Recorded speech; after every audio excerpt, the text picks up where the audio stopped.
I was the production manager for Armstrong's St. Helens, Oregon ceiling tile plant for just about 3 years.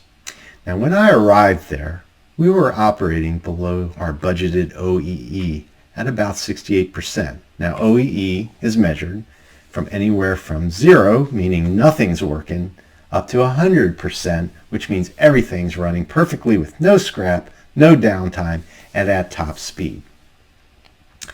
Every percentage of OEE is worth money to the business and, of course, to our customers. So, one of my critical jobs was to get our operation up to our budget and hopefully to beat that budget. Now, in my first few months, I implemented a number of critical actions that brought up our OEE. One was adherence to standard work. Another was scripting our changeovers. In conjunction with our maintenance department, of course, and our team managers, we worked on our preventive maintenance. And I got alignment of my team managers around their approach with their crews. Now, of course, I had a lot of help, but by our 4th month, our OEE had cracked 80%. So we were actually operating above budget. Now, around the 6th month, we were on a roll. OEE was approaching record levels for not only the plant, but all of our ceiling tile plants in our company. Now, 3 days before the end of the month, Brett, the manufacturing manager, and Ashley, the plant manager, were in our morning production meeting, and something that Brett said got under Ashley's skin. And all of a sudden, things started to escalate, and although there was no physical altercation, I call it a throwdown. We had a throwdown during the production meeting. And the rest of the people in the meeting kind of scattered away from the central table, watching as this shouting match essentially escalated.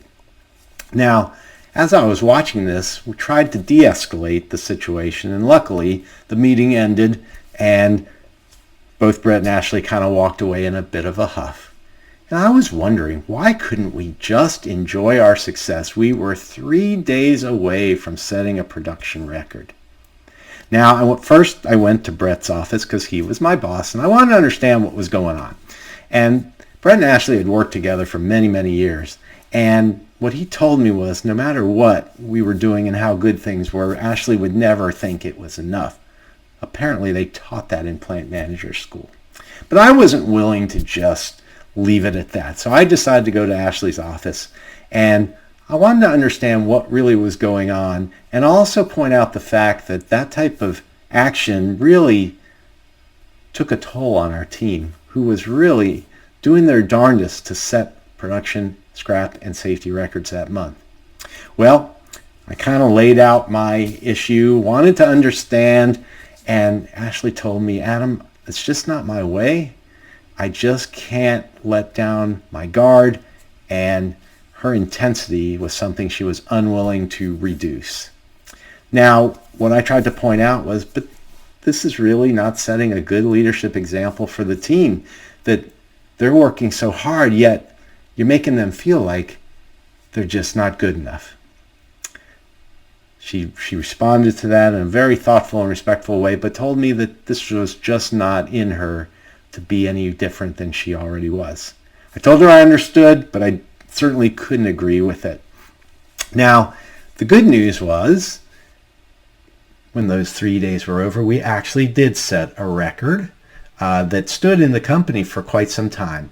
But once that next day turned over and it was the next day of the new month, we had new challenges to accomplish, and all our efforts started again. I hope this story provided you with some inspiration to revisit your own processes. I have a lot more I'd like to share. Head over to pi-partners.com to learn how I can help. And check back from time to time for more Kaizen stories.